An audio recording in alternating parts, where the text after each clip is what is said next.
Good news guys, shorts channel 100 సబ్స్క్రైబర్లు దాటేసింది.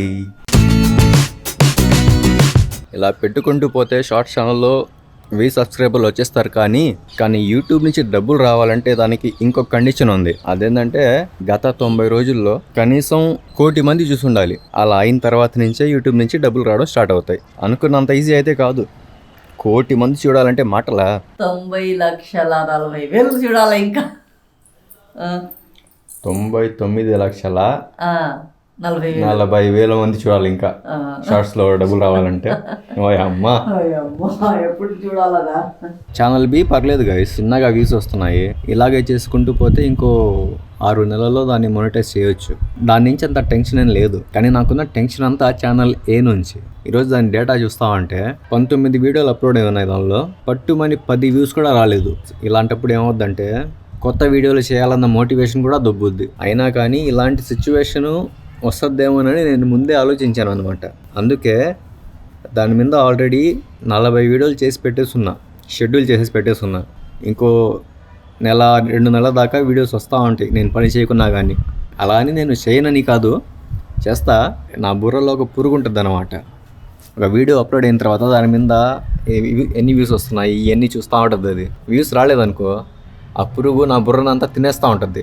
అందుకే ఈ పురుగుని కంట్రోల్లో పెట్టడానికి నాకు తోచిన ఒకే ఒక మార్గం ముందే చాలా వీడియోలు చేసి పెట్టుకోవడం అనమాట.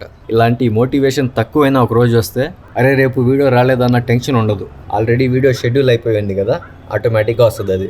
సో ఇప్పుడు నా మైండ్లో తిరుగుతుంది, ఇది వర్కౌట్ అయ్యేటట్లేదు, కొత్త ఛానల్ పెట్టాలి అని.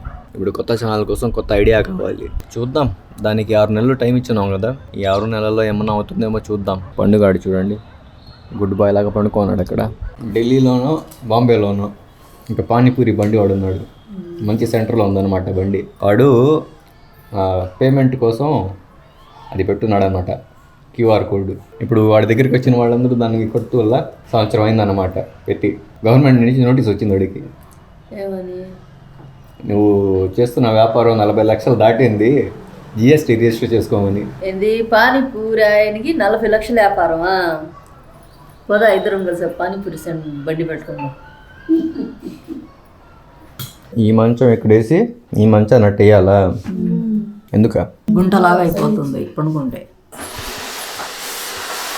కూడా జరుపుతామా?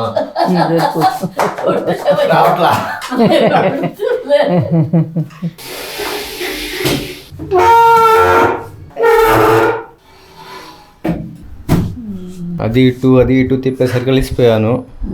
బై.